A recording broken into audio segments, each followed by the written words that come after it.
Hey everyone, it's Jonathan, and welcome back to Every Version Ever. This episode will be very random. I've been planning to do an episode on the Disney short Donald in Mathmagic Land for a while.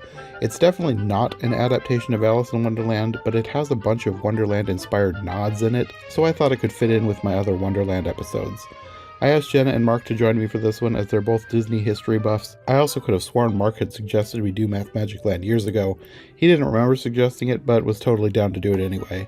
Either way, we planned to do that one, and suddenly Jenna sent me a couple of shorts she'd randomly remembered that covered some even more obscure Disney Alice educational material than Donald in Mathmagic Land.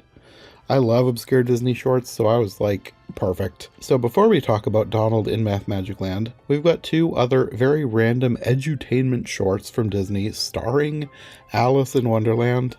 The first is a 1978 anti-bullying short called Alice in Wonderland, A Lesson in Appreciating Differences, and the second is a 1989 Epcot educational short called Writing Magic with Figment and Alice in Wonderland. And then of course we'll finish it out with the much more famous, but still very obscure, half-hour short, Donald in Mathmagic Land. So we'll start with Alice in Wonderland, A Lesson in Appreciating Differences.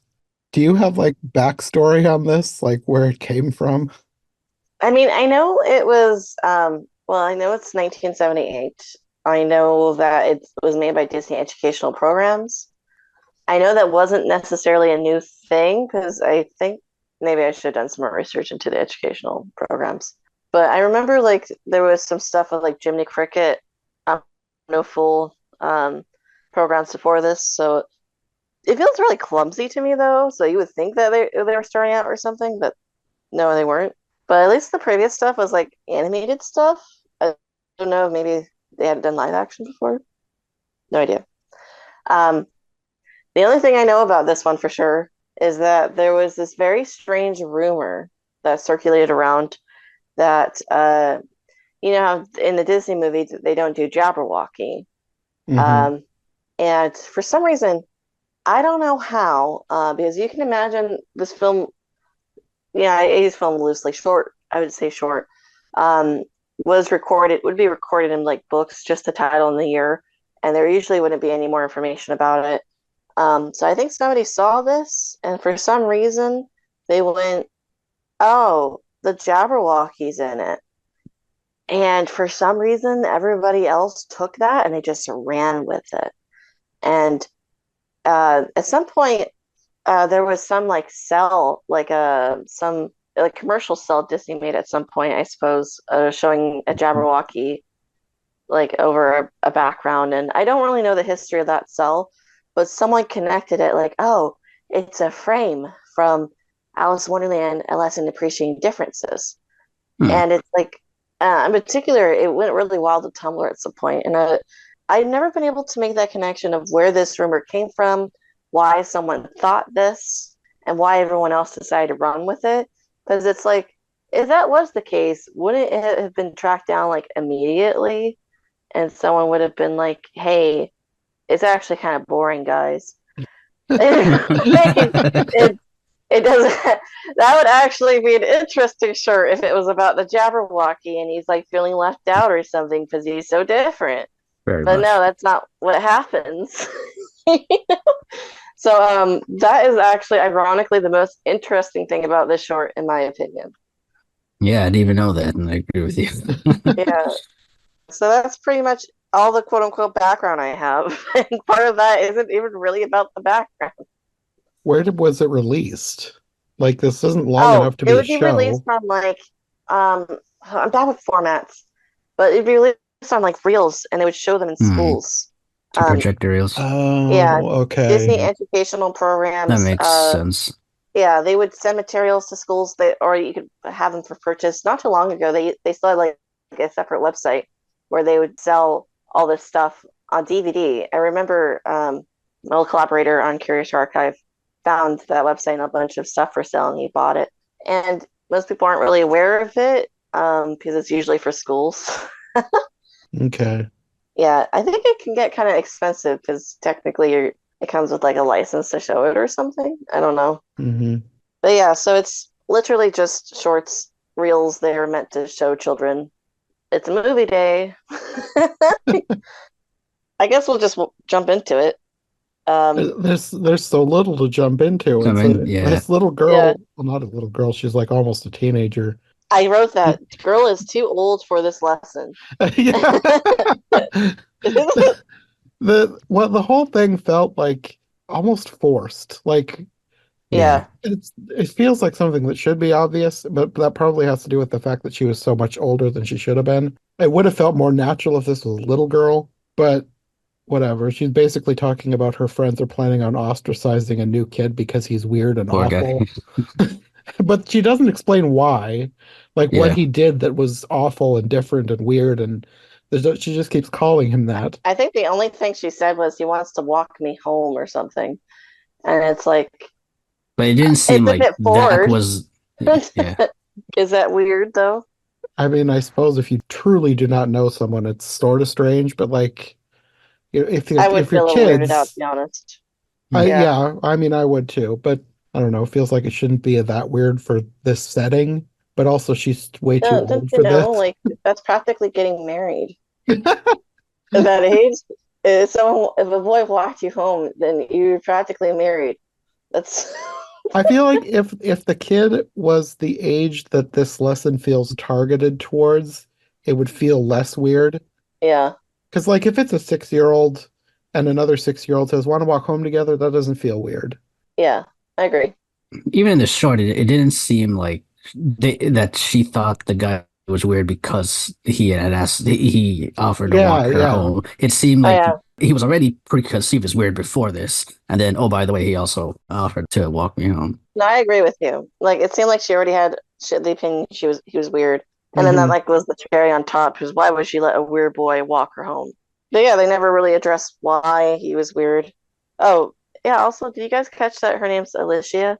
Alicia? Yeah, Alicia. I was Yeah, I like, is forgot about this? that. I Oh, because the at first when he called her Alicia, I was like, is that why they're calling this Alicia. Alice in Wonderland? How does this tie into Alice in Wonderland? It's just like, I'm just gonna tell you a story based on your name. And it's not even the whole story. It's a random piece of the part of the movie with the flowers in it.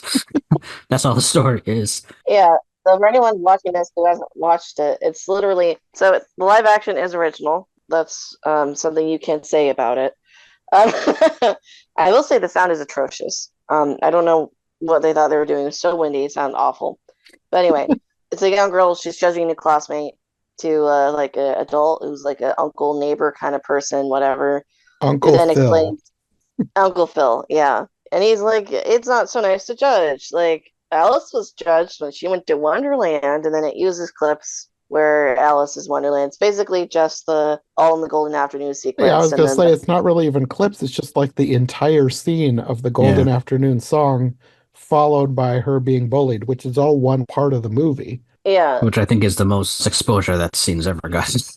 yeah, it's not even like the most interesting scene in Wonderland.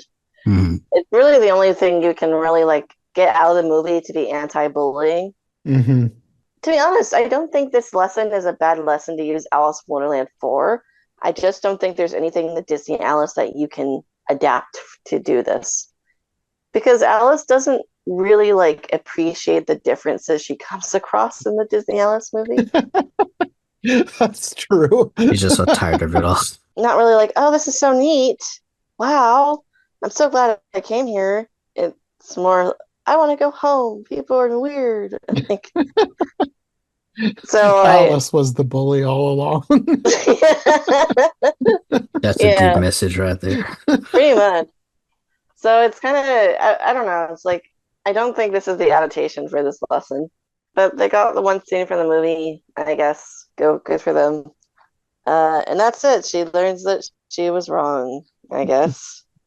Yeah, Yay. really. The clip ends and she suddenly sees the error of her ways and she's got to make a phone call. Yeah, Like instant lesson learned. yeah, it's odd. And then also I noticed, okay, so he compared a tree to a weed. Hmm. And I was like, is this like the best analogy for the situation? Because a tree, I think they just wanted to segue into the Golden Afternoon segment. yeah, but a weed, like, weeds aren't good. Are they? I mean, it depends on your point of view. Sometimes one person's weed is another person's foraged meal. I guess. Like dandelions. People hate dandelions, but some people think they're pretty. Other people will actually eat them or make them into salad or wine or I think that was the point of it, but like everything else in this, it felt very forced the way they did it. Yeah. They didn't That make wasn't it make too much sense. I feel like if we're gonna use this kind of analogy, then should talk about how the weed can be useful, but I don't remember them doing that. No, they didn't. They Yeah. the thing was only 9 minutes, and at least half of that was taken up by the clip of the movie. Yeah. So they really didn't have much time to work with to make this into something more cohesive. The only other note I have is he says Alice went through a tree trunk hole, and I thought that was strange.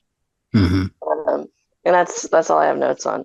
The dude doesn't even remember Alice in Wonderland. Is he thinking of the scene where the Cheshire Cat opens the door to the castle? Yeah, that's what I was thinking, but that happens after the flower scene, the garden scene, so I don't know what he's thinking. Yeah, I don't know. The only other thing I got is the guy who plays Uncle Phil is the guy who directed this. Oh, I didn't Yeah, realize that. I Well, think he also wrote it, if I'm not mistaken, from what I saw in the credits. But yes, he it's his thing, and he put himself as Uncle Phil. like I'm so cool. Either that or I can't find anyone else to get in this thing. Oh yeah, it could be that too. Maybe I should have, because I believe this was a series, not with Alice, but with other Disney films being used to like Hmm. teach lessons in 9 minutes. I wonder if he was also involved in those. Maybe Uncle Phil is a recurrent character. I don't know. And then he became the Fresh Prince of Bel-Air after that. And that's all I have for this one. It's unoffensive. That's that's the most I can give it. Yeah, it's an interesting historical artifact, I guess. Like most people are never going to know about something like this. I literally wouldn't have never found this one except you knew about it because you're an expert in Alice in Wonderland. You're welcome. So based on just a quick IMDb search, the actor's name is Philip Abbott, and yes, he did write it. And you're right, Jenna, he did direct a number of series Mm. that were based on Disney films. There's Bambi, A Lesson in Perseverance, Lady and the Tramp, A Lesson in Sharing Attention, uh, Snow White and the Seven Dwarfs, Pinocchio, Dumbo, 101 Dalmatians, Cinderella, and Fox and the Hound, and Jungle Book. So I guess this was his passion project. I don't know. He was hired, I assume. Yeah. But yeah, bit odd. I'm not sure. This is the kind of thing where the most interesting about it would be the backstory. Yes. Um, and but at the same time, there's not really much to dig into here. Hmm. Is he still alive? Maybe we could send him a letter. Like, okay, how did this happen? He died in 1998, so No, shucks. yeah, too late. Oh well, we tried. I can't believe the old man in 1978 isn't still alive. Would have thunk. Yeah. I don't know, maybe the actress is still alive, but I doubt she knows anything. I looked up her on IMDb as well, and that seemed to be the only thing she's appeared in. So Oh no, if she's alive, she's probably well into obscurity at the moment. probably. Or maybe she has a Yeah. Facebook page open where she talks about her her one acting experience. You ever think about how these people like they act in these one-off things and then they just live their lives, never doing any acting again? I always thought that was interesting. I Hmm. keep finding that with, because like I'm right in the middle of doing a series on Peter Pan, and I Mm, keep finding that with people who played the Lost Boys. Like so many of the people who played the Lost Boys, that was the only thing they ever did. Even the ones that are like Hmm. really good actors. It's kind of weird. It's like they came in, did one movie, and then went back to normal life. Probably couldn't find work or something, where they realized they wanted to do something else or something. Well, it could be, but they're also like little kids, and in the one case, Hmm. the kid got the part by accident because he was the younger brother of the actress Anna Popplewell, Oh, okay. who was auditioning for Wendy, and she read the Is part that a with him. Papa the from Narnia? Yes. Okay. She read for Wendy with her little brother doing the part of Michael, and they liked him over her. He Oh wasn't even no. auditioning. It reminds me of the how they got the kid to voice Russell in Pixar's Up. He just came tag along with his brother who was auditioning, and they liked him better. Reminds me of Cats Don't Dance, the little boy penguin, how they found the voice actor for that. It was just a little boy living his life that they randomly saw, and they were like, that's him. That's Well, our character. And Just a little boy randomly living his life. That's him. That sounds kind of ominous. until one event changed everything. until his whole life was changed by voicing a penguin. You want to be in the pictures, kid? Anyway, I always just find it interesting, especially like kid parts, because they Mm. probably never think about them again. Or they just go, huh, wonder if anyone's seen that, you know? Even like bigger parts too. It like Peter Ostrom, the actor who played Charlie in Willy Wonka and the Chocolate Factory. That was the only film he ever did. He became a veterinarian after that. I'm trying to think. Didn't I think the little girl actress in Madeline, like the '90s movie Madeline, also like Oh, okay. stopped acting like immediately after that. Oh, I like that Mm. Madeline, but I grew up with it. I never seen that one. She did a pretty good job. I feel like we watched that several times as kids. Like, I think my brothers kept borrowing it from the library. Hmm. Anyway, I guess we're getting off on a tangent here. I wonder if she ever thinks about this. Is all. If you're listening to this, let us know. I forgot your name. I think it started with a J. Her name was Sandy Waldman. Sandy. I don't know where I got the J from. Sandy, if you're listening to this and you remember what this was like, or the old man you asked with, that'd be interesting to hear. I'm sure if we reach out on social media, someone will get it to her. Yeah. But yeah, I really do wonder if like they ended up not being able to get a younger actress, or maybe some of the kids were multiple of these shorts. Who knows? I haven't seen the others. Yeah, I don't know. Sometimes I feel like I've seen other educational things where they get someone who is obviously too old for the part, but they're trying to appeal to younger kids who might look up to an older actor. Mm. I don't know. I, I I don't know how old Sandy was in this, but she looks like she's like 13 at least. Hmm.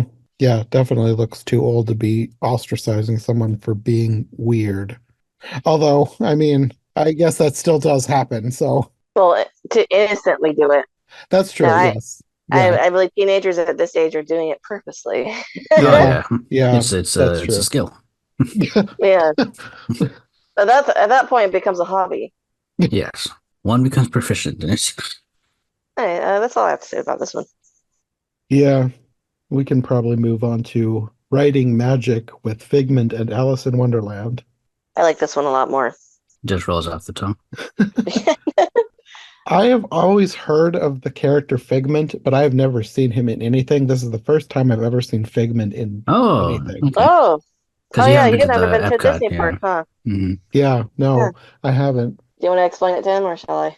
You go ahead, Jenna. You got this. All right. Well, as a Disneylander, I felt a little ill-equipped to explain the wonders of Figment. But basically, when Walt Disney World opened their second park, Epcot, they had this ride called Journey into Imagination. It was a beautiful ride, literally about a man named Dreamfinder who makes up a figment called Figment, a little purple dragon. And they were kind of like the mascots of Epcot at this time because they were the only characters Epcot had. And the other Disney characters weren't allowed in the park at first because they wanted to set it up. I don't know. Early Epcot was kind of a different. It was unique. It's hard to explain Epcot in a nutshell to someone who doesn't have the context for it. But at that time, they didn't want the other Disney characters in the park because they wanted to differentiate it and they wanted it to appeal more to adults. But still, they had like a kid-oriented ride, Journey into Imagination. So I don't. Anyway, Figment as the only character in this park, really, besides Dreamfinder, like blew up in popularity at that time. So 1989 is when this short was made. And they were also like doing a lot of Epcot media because Epcot was a more educational experience. you're supposed to learn while you were in the park. And this is still part of the Disney educational programs, but it's kind of like they got like another chapter of it, I guess you could say, like called Epcot Educational Media that this short was a part of. But anyway, at some point, uh, who was the original sponsor of Journey to Imagination? I don't remember. Was it Kodak? I believe it was Kodak, but I might be wrong. In Epcot, all the rides were like sponsored by different companies, and the sponsor basically, according to the contract, they wanted the ride to be updated like every 10 year ish or so. So they updated the ride. They took them out. Yes, People were Kodak upset. was the first sponsor. Kodak was. I was right. Yes. Yay! Yeah. um. Anyway, and people were upset at losing Figment. They put him back in, and that's the current ride today. To be honest, he's a little annoying. It's so it's really sad. I highly recommend looking up the original Dream to Imagination if you ever have the time. You won't be spoiling anything because it's no longer there. It's something else now. It's journeying into your imagination with Figment. But Figment is still very much a very beloved character. So that's the context behind this character. You can get a lot of merch of him at the parks. Yeah, yeah. I bought a statue of him, like a little ceramic statue of him when I was there. He's a cute boy. He's so charming, especially in the original ride. Anyway, so I guess in regards to this, apparently this was part of a series called Language Arts Through Imagination. And I guess he was in this series, like kind of, I guess you could say hosting it. So was this at the parks? No. Well, I mean, it was filmed. It looks like it was like kind of filmed in the vicinity of the parks at least, because I noticed Alice, for instance, in this, she is wearing one of the park Alice costumes. Oh, good catch. Hadn't noticed that. Yeah, it's basically the smallest size available. So, skipping ahead a little bit, the Alice is played by a little girl. The park costume is meant for adults. So they put her into the smallest size. It's still a little too big on her, but that's why it looks bigger. Hmm. So yeah, it's similar to me. It's filmed at least nearby, but I can't tell you where it was filmed. And it also looks like the other parts of the series, Language Arts Through Imagination, one had like Peter Pan. So it looks like they did this like multiple characters with Figment. That doesn't really surprise me. That seems like, well, judging from the other one, it seems like they like reusing their movies in an educational setting because Yeah. it's probably similar to what they used to do with the TV. Like they already have all this animated Mm, footage. Why yeah. not get some more use out of it? It's probably cheaper than making something new or getting Yeah, rights for something else. yeah. Yeah, a lot of their live action, sorry, a lot of their educational programs use live action. I've watched a few Disney educational programs, not all of them. To be honest, it would be interesting to have someone who's into Disney educational programs that could tell you, like, he's like, oh yeah, I've seen them all. um, but I There's your remember, like, next co-host, Jonathan. yeah, I remember like live action one about like playground safety with Huey, Dewey, and Louie. Um, like they had a lot of these, and they were usually live action just because it kind of ends up being cheaper. And Hmm. then they reuse the animation they do use is usually reused, though in this Figment he is animated, but I would assume probably the animation is reused throughout the series and maybe even any other series he might have been in at this time. I felt like the animation was, I don't want to say cheaper, but like they used as minimal movement as they could, so probably was cheaper. Like it did not look bad, but it Yeah. wasn't as fluid as you would expect a Disney film to be, if that makes sense. Yeah, no, I don't think well, I mean, they're not making profit off this essentially, Yeah. really. Hmm. So anything this is more about image, I guess. So is this something that they would have sent to schools as well?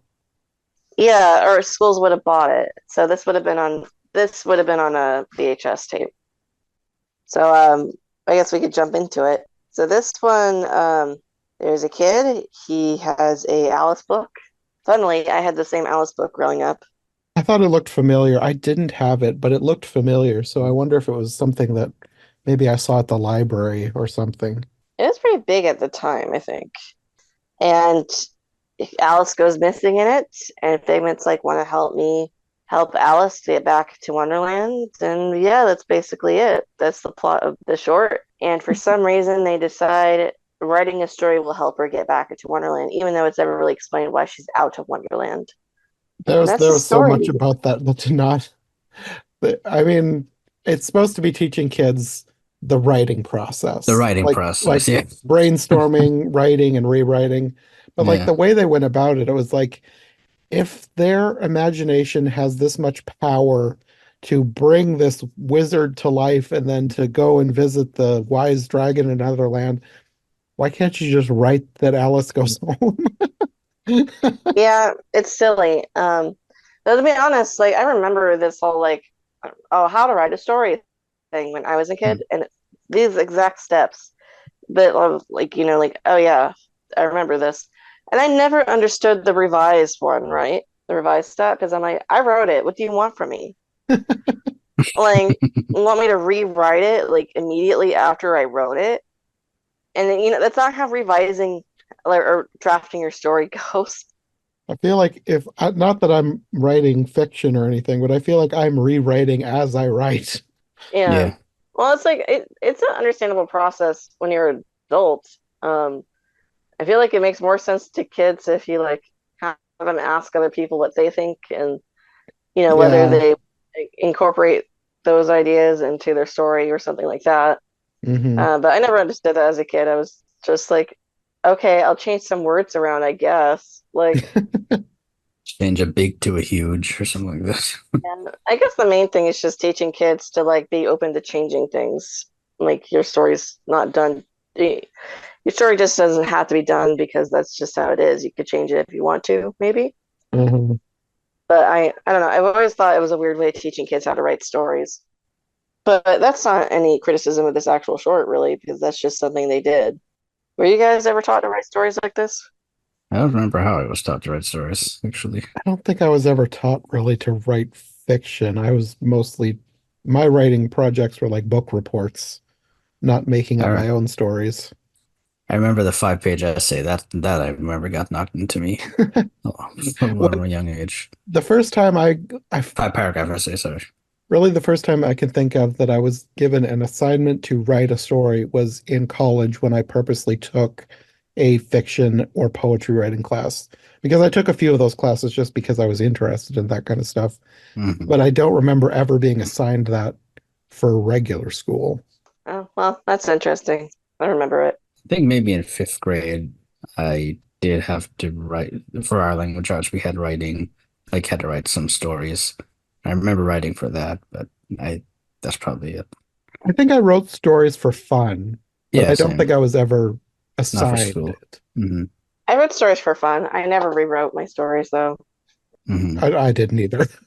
I just wrote something and moved on. I remember particularly this one assignment where we had to write the Three Little Pigs, and I was missing the day that my teacher assigned it.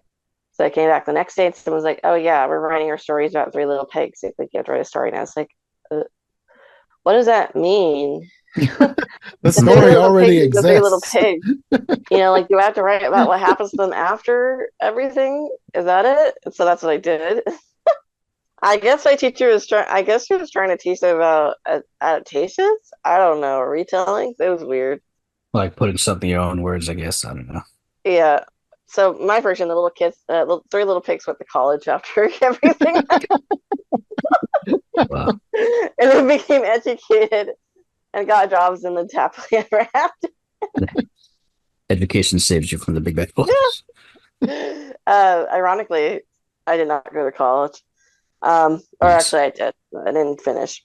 Anyway, so that's my thought process about writing stories for kids.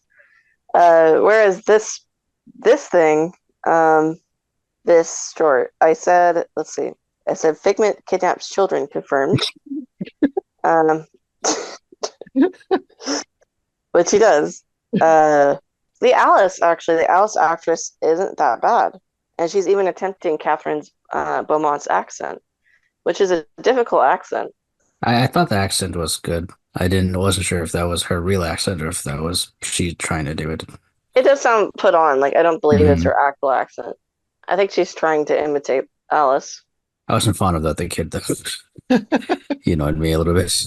It felt like they were little kids putting on a play, Yeah, which I guess is especially the what they're boy. supposed to be doing. Yeah, Alice was better than him. yeah, correct. I was actually a little endeared by Andy, though. That's his name. I Okay. wrote it I down mean, he was a cute because kid. he says Alice was his favorite story. How can I I not like him? I like how he saw her and went, Alice in Wonderland, you're here. Like her name is Alice in Yeah, yeah, it's the Wonderland. same. Yeah. It reminds me of Alice in Wonderland in Paris, that weird movie from the 60s. I Um, haven't seen that one yet. you don't need to. It's not even about Alice in Wonderland.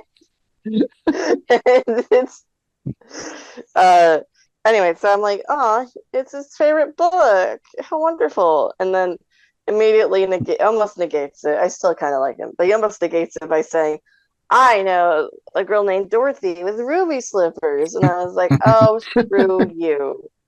You're not a nerd after all. You read the book adaptation of the movie. That's what happens. Yeah, evidently. Oh, goodness knows his favorite book version of Alice is the Disney adaptation.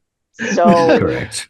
There is no Jabberwocky. There is no Bandersnatch. That's probably true though. If his book of Alice in Wonderland was from the Disney Alice in Wonderland, who's to say his book of Wizard of Oz wasn't from the MGM Wizard of Oz? Exactly. yeah, I mean, probably. I actually did have my first copy of Wizard of Oz was the original Wizard of Oz text, but it had illustrations heavily inspired by the MGM movie. Wow. So, you know. Did they paint the rubies red? I mean, the No, slippers it red. was silver. It was still illustrations for the book, and Dorothy Okay. was younger than Judy Garland. Mhm. But the illustrations for like how her dress looked, the Scarecrow, the Tin Woodsman, and the Cowardly Lion looked very much like the movie. So Mhm. yeah, I can imagine there's book adaptations that focus more. Oh my gosh, I'm just remembering there was a Barnes and Noble like leather bound edition where she had red slippers or something. Oh wow. Yeah, and I was so upset. I was like, "What are you doing?" Like to speak to your manager. I feel like Barnes and Noble should have better quality control than that. They really should, but That's really bad for Barnes and this is the Noble. world we live in. No one cares. The downfall of society as illustrated by the wrong slippers on the Wizard of Oz book. You understand me. And then I also liked how Figment was like, Lewis Carroll had a wonderful imagination. And I was like, oh, it's so nice to hear nice things about Lewis Carroll. That's true. One thing that stood out to me is like this their whole thing that pushes them to go through this writing process is because they're trying to ask the White Rabbit for help on how to get Alice back, and he's like he doesn't really have time to answer them. He just throws out like one word at a time, right, or something like that, and then every time after when they need to find another step, they have to ask the White Rabbit again, and then he gives them step 2 of the process, which is like if you have all this time to talk to us, couldn't you just kind of told how to get Alice back and Well, isn't already it instead like of he doesn't even talk to them? It's like other characters are like, oh, I heard him say. yeah, Yeah, like that's true. the Tweedles are like brainstorm and write, I guess. And that annoyed me too. The redubbing of the voices it just sounded so bad. But The impersonator wasn't too bad though. I was like, he could have been worse. for which character? Well, the Tweedles were just but his Mad Hatter was pretty good. I don't know. I just assumed it was the same person. I don't know why I assumed that. Maybe it's not. Yeah, I didn't look at the Credits. credits for that, I didn't look either. but like it just threw me off. I don't think it was Edwin. Mad Hatter impression was okay. I know Billy, the comedian and actor Billy Barty, he was the voice of Figment in this. I don't know if he voiced Figment elsewhere. I have no idea. To be perfectly honest, I recognized Billy Barty, but it was because there was an actor in the 1933 Alice named Billy Barty, and I don't think it's the same person. Yeah, I don't think so either. Yeah. So I was like, I don't know who that is. Then I thought in the brainstorm part, like all the Actually, the Billy Barty was in the 1933 Alice in Wonderland, so it is the same person. wait, it's the same person? Yeah, he played the White Pawn / the baby uncredited in Alice in Wonderland Dude. 1933. Yeah, then I do know him. Okay. He sounds, I don't know. I would have thought he would sound much older in the 80s, but okay. Well, he did have a form of dwarfism, so I don't know if that affected his voice as well. Maybe. I don't know. Figment just sounds younger to me for some reason. I don't know. Maybe Hmm. it's just the association of Figment's young. So no, I'm just surprised. I'm like, oh my gosh, it is him. Wow. There we go. You learned stuff on this podcast. Yeah.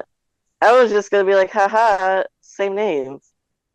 The one other thing that stood out to me that is, I'm sure it's a total coincidence, but Alice became a knight. I was like, did Burton watch this? Sorry, did who watch this? Burton, Burton. Tim Burton. Oh, yeah. I forgot about that. I wrote, okay, well, in general, I thought the brainstorm wall was very surprisingly detailed and lovely. Magic pickles. But then the whole, like, your imagination run wild, and they've only thought of basic fairy tale tropes.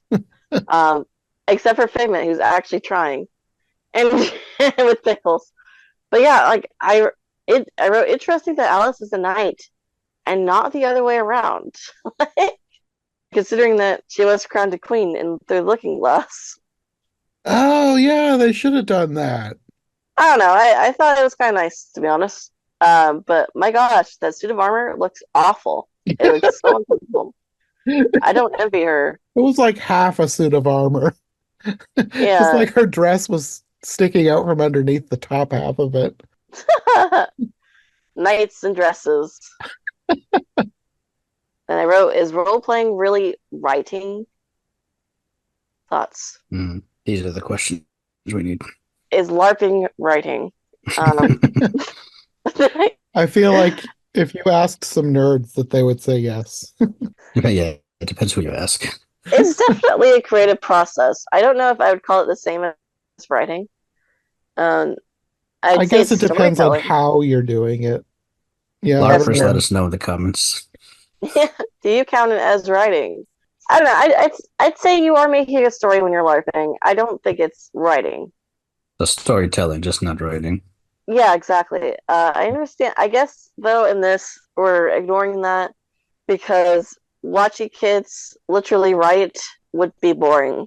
But it's kind of they could have done it in a way where like maybe Andy's like actually writing, and then Alice is the one LARPing because she's a character in his story. Yeah, Yeah. I can see They could that. have done that, and he's like, and this happens, and then that would happen. I don't know. That I think would have been a little bit better in my opinion. But what do I know? I'm not an educational advisor. I guess if kids started LARPing, that's not a bad thing. I like the wizard. Like I felt that actor was having a great lot of fun with his role. Yeah, he was just kind He of was like, enjoying himself. yeah, he's just kind of like, I'm here. I'm gonna have fun with it. Like, probably a little overqualified. Probably. But hey, he probably just needed a job. Yeah. Oh, I also wrote they were casually speciesist against dragons. I thought something similar, but then Figment kind of brushed it off. He was like, "Hey, some are nice." Yeah, they're just Something kind like of like, that. sorry, and then just move on.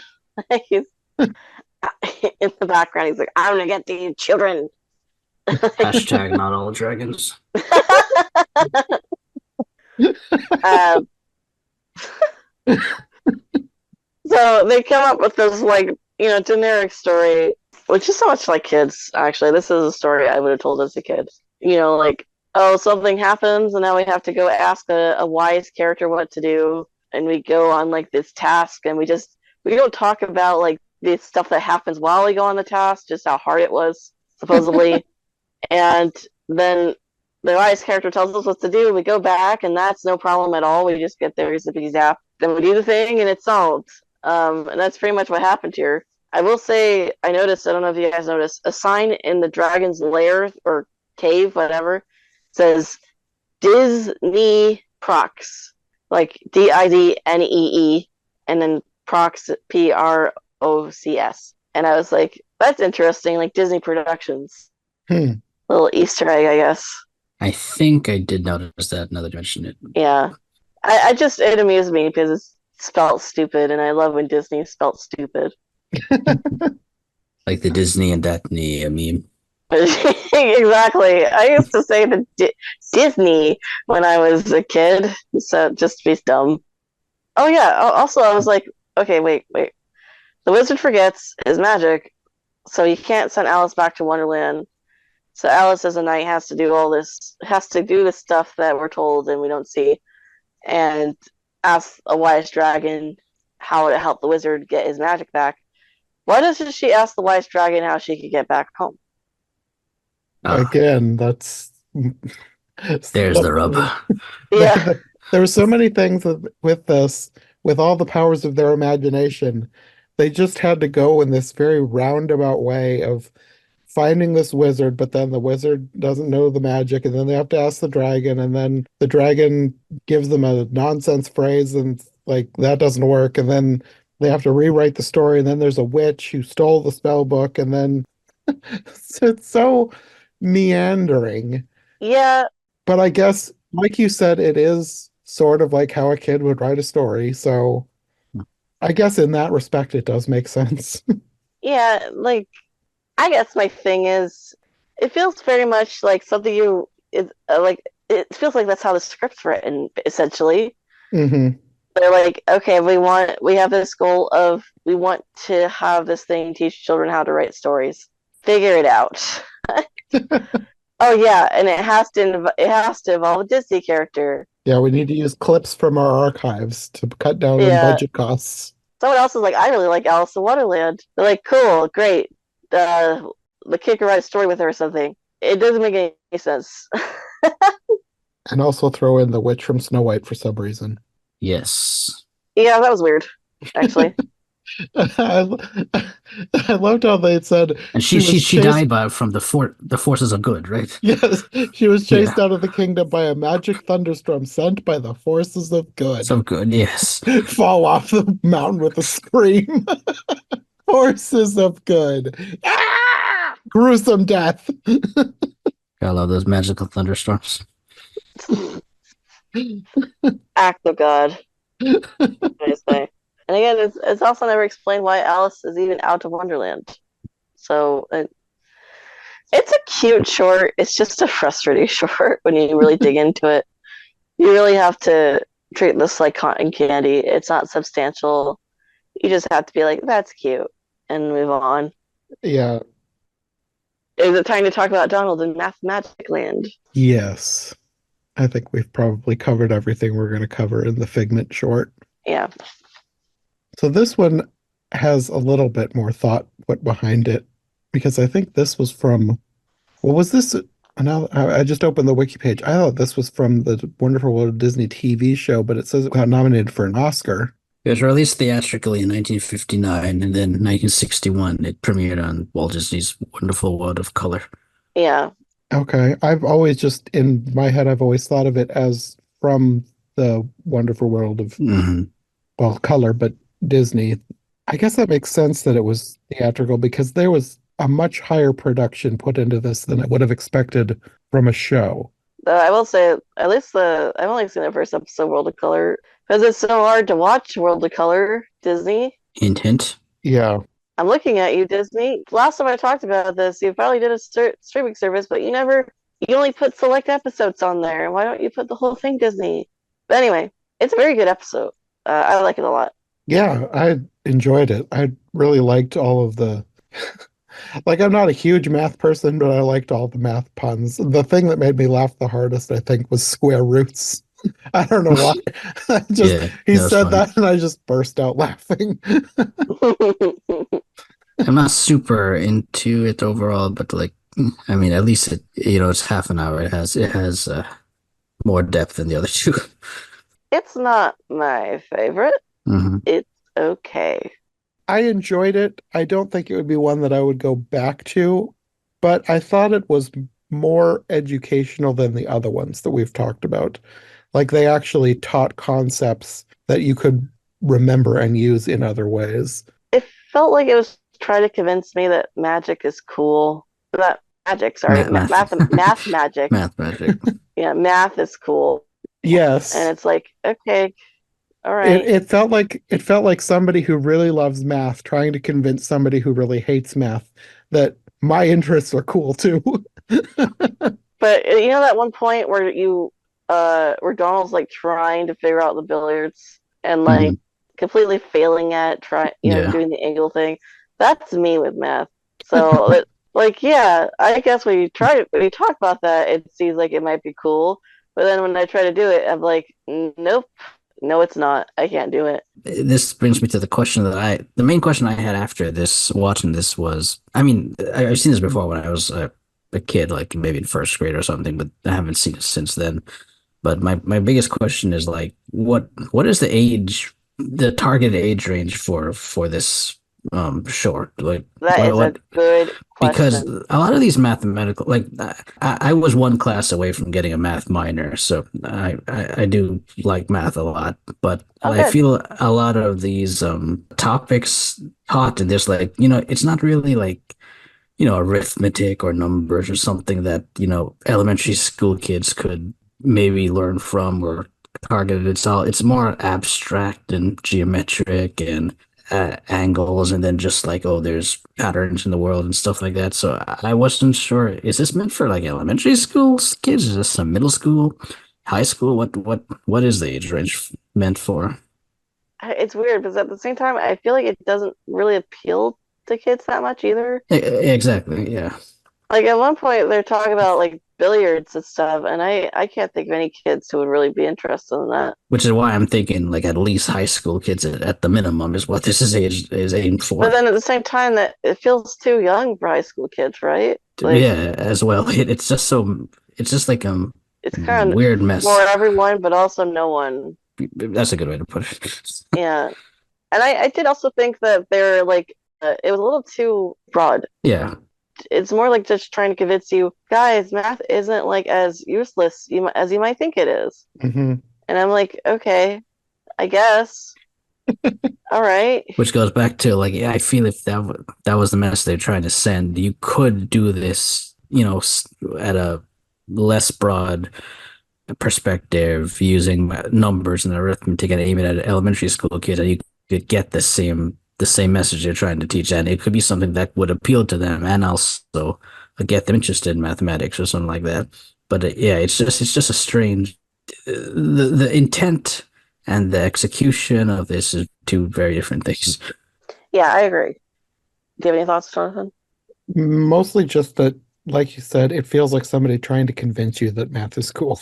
Mhm. And in some ways, I get what they're going for because, like, I'm not a math fan, but I'm not Mhm. bad at math. Like, in Yeah. school, I hated being forced to do math, but I could always do it. Like, I never had any problem doing it. I just wanted to do art instead. Yeah. Oh no. In this classroom, I'm the flunker. Um, I You're was probably, hey, you're the most knowledgeable one here between us three. uh, well, thank you. No, it's I kind of have the thing with like how people. Oh my gosh, what's it called? When numbers like move on you. Dyscalculia.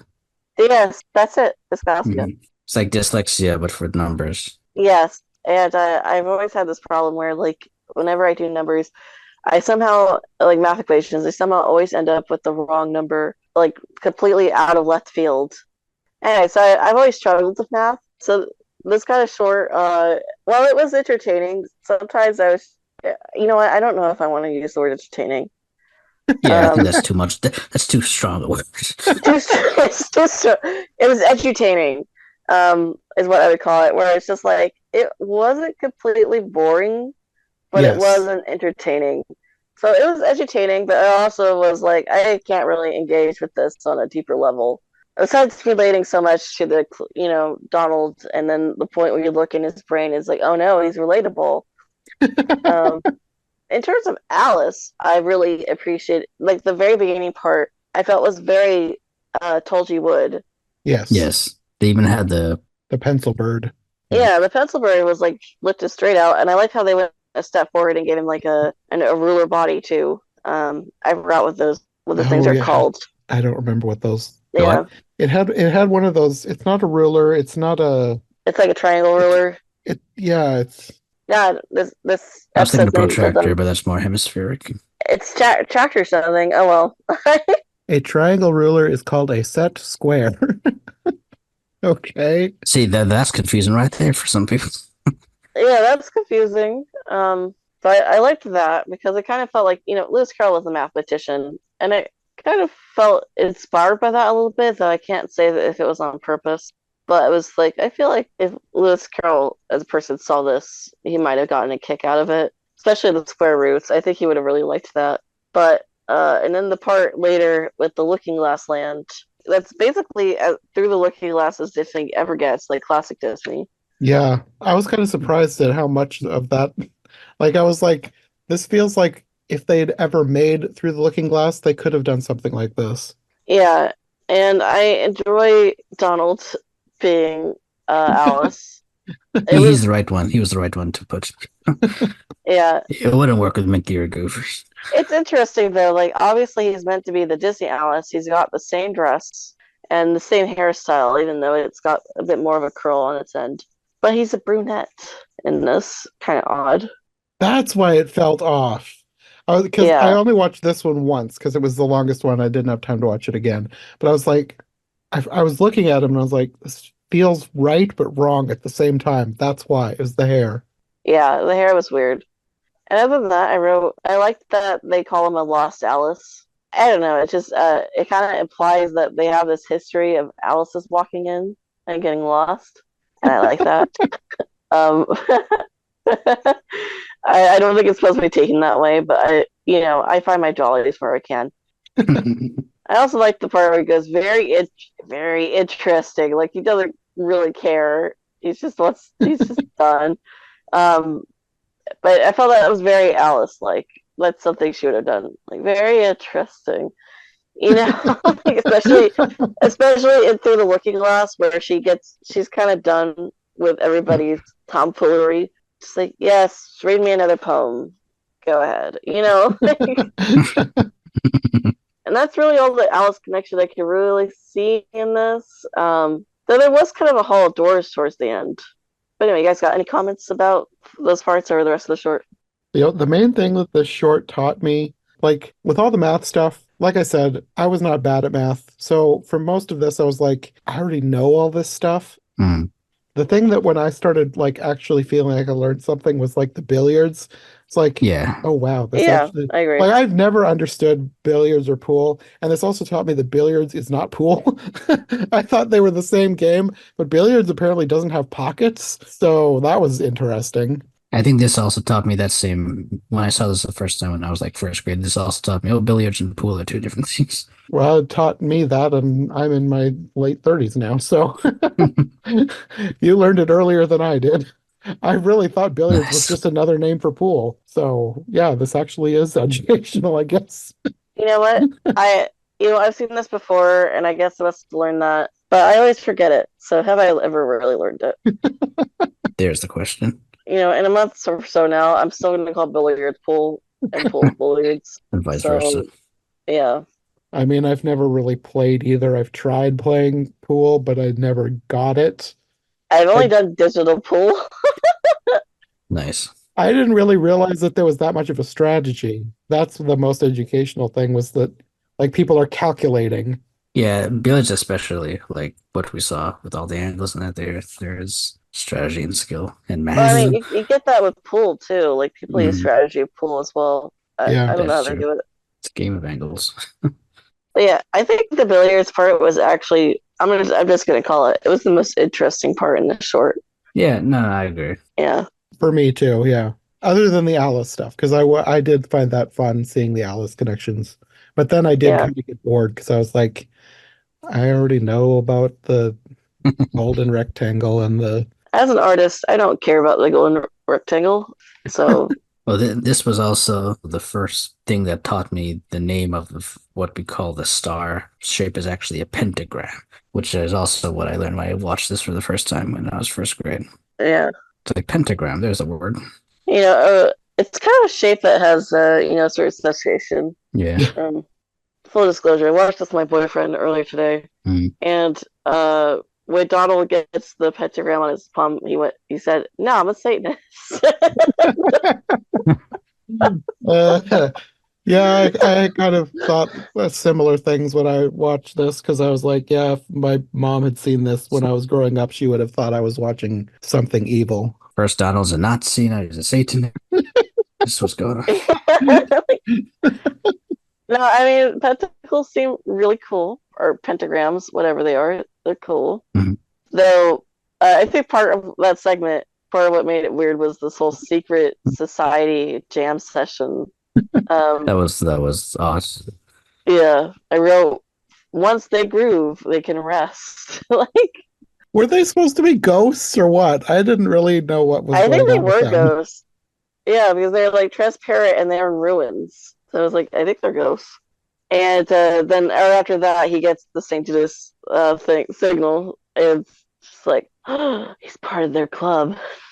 But it kind of does make you wonder if, like, the imagery of if this is real, does the imagery of these kind of like witch cults and stuff come from them?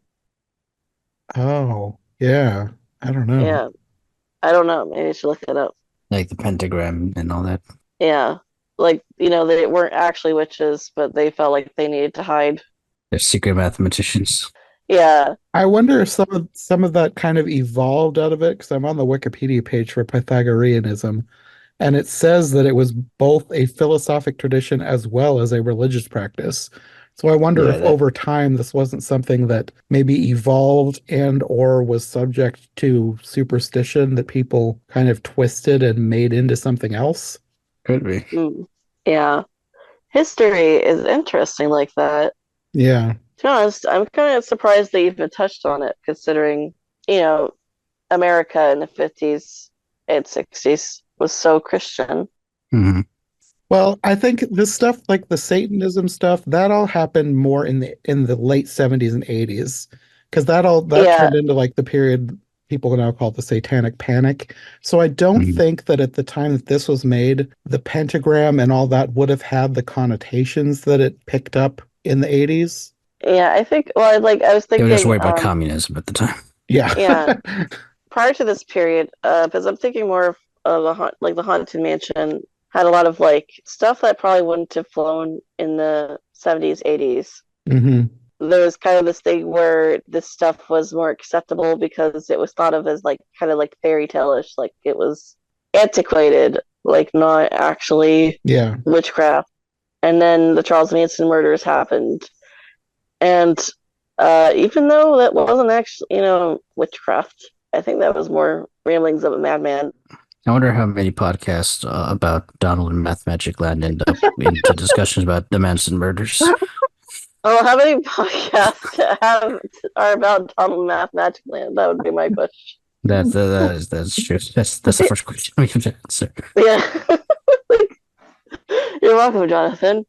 I suppose you could cut this off. No, this part I'm leaving in. Yeah. No, but I do think it's interesting because I could imagine even nowadays, if Disney made a short like this, I can imagine they would not focus on the pentagram No, they would because not. because they wouldn't want people to twist it. Yes. Especially since stuff like Da Vinci Code and all that has been in American culture very recently. Yeah. Even like Donald as a Nazi gets taken out of context. Hmm. So I don't think Disney would want to give them any ammo. No. Yeah. Meanwhile, Donald and Mathmagic Land is over here, and the Christian moralists aren't seizing onto it. There's so much material for them to mine in here. It's kind of surprising. At this one point, like you see Donald's head, and then it kind of like supposed to fade into his brain, I guess, and you see like the pentagram on top of a pentagram and a pentagram and a pentagram. I could totally see somebody taking them and on purpose twisting it into propaganda. Mhm. Yeah, so it's an interesting time capsule. I shouldn't laugh because it probably could happen. Yeah. Again, my boyfriend at one point, I wrote this down because he made me laugh. He's like, witchcraft to burn him. Because of the pentagram being brought up earlier. So,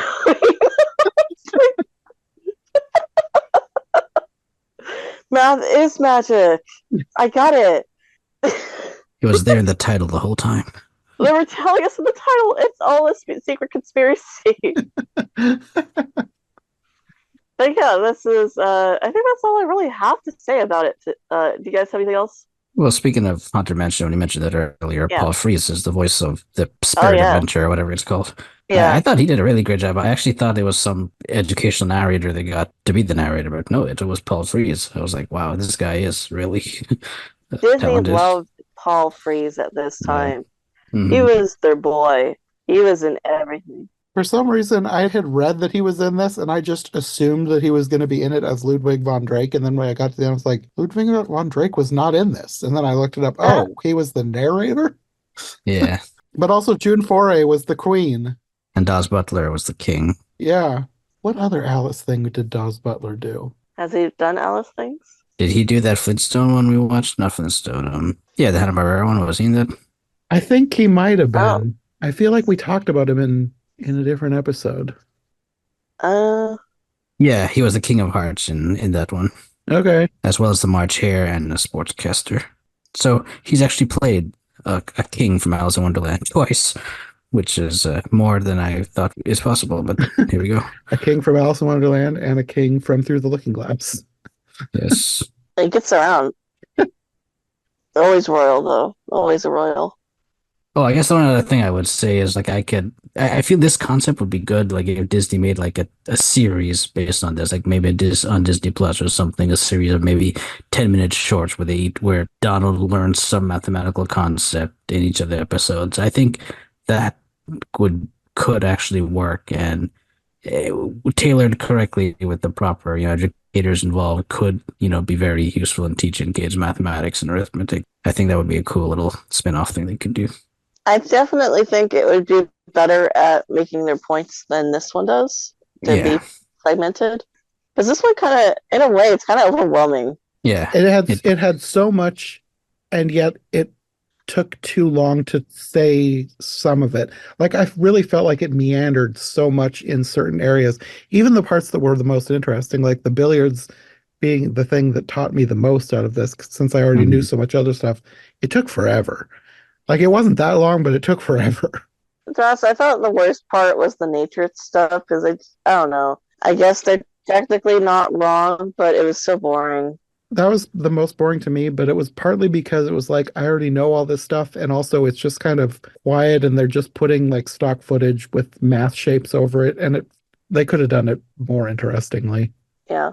And the very last thing the narrator says, and this is a quote from, I forget who it was it Rene Descartes somewhere, but he mentions Galileo. like math being Galileo, the soul of God.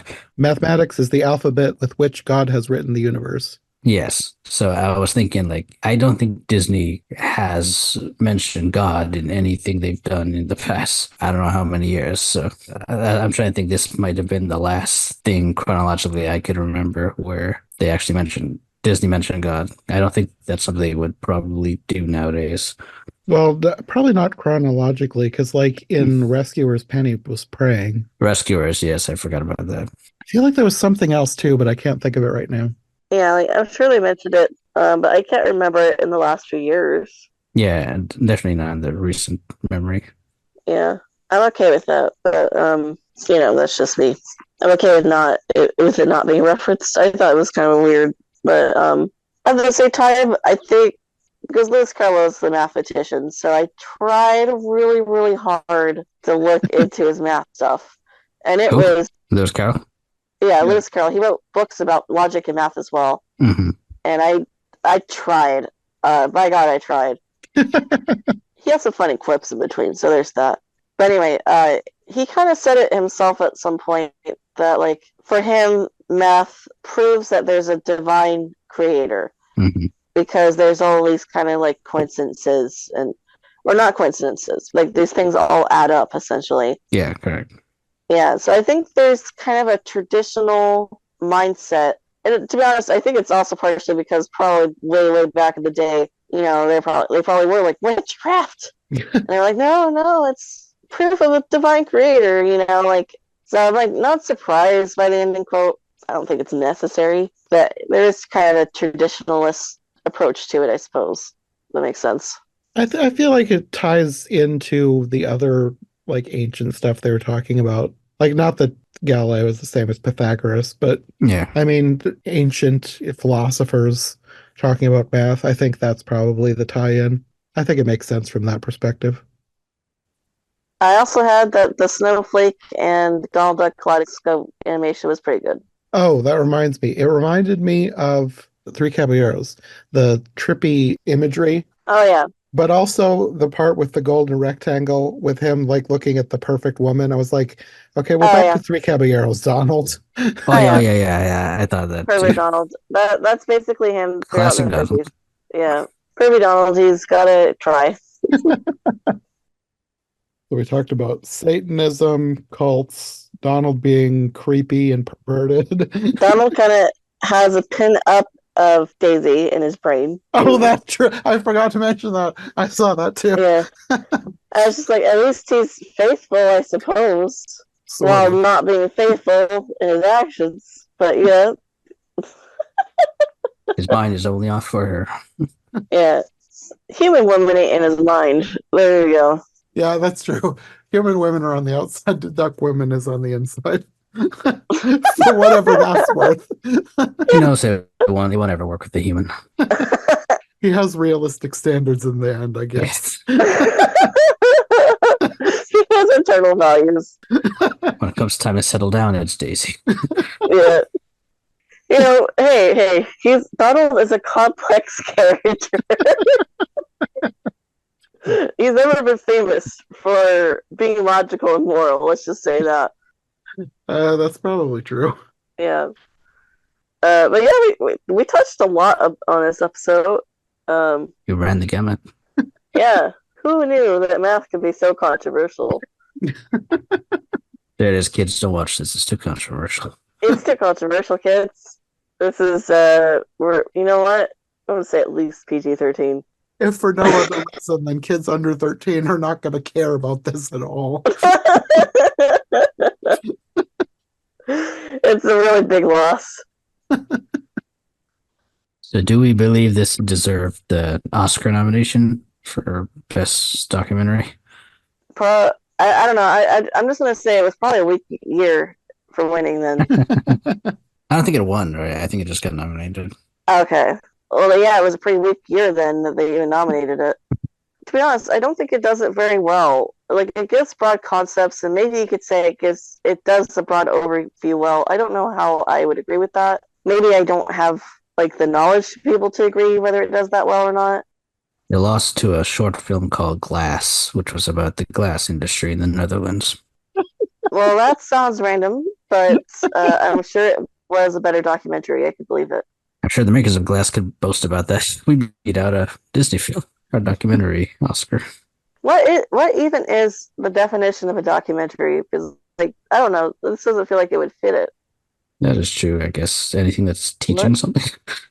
is a documentary? According to the Wikipedia page, the rules and eligibility for Best Documentary Short is a short subject documentary is defined as a non-fiction motion picture dealing creatively with cultural, artistic, historical, social, scientific, economic, or other objects. Okay, well, I guess it technically is a documentary. I learn something new every day. There we go. Yeah, I wouldn't have thought of it that way, but with that definition, yes, that would Mhm. qualify. With that definition, we could qualify. I suppose. And This is a documentary about Alice adjacent media that Disney has been involved in. Thank you, everyone. Please nominate us. there we go. Let's get Jonathan's every version ever on the ballot somewhere. Heck yeah. That's all I have to say. We did the Manson murders already. Where else is there to go?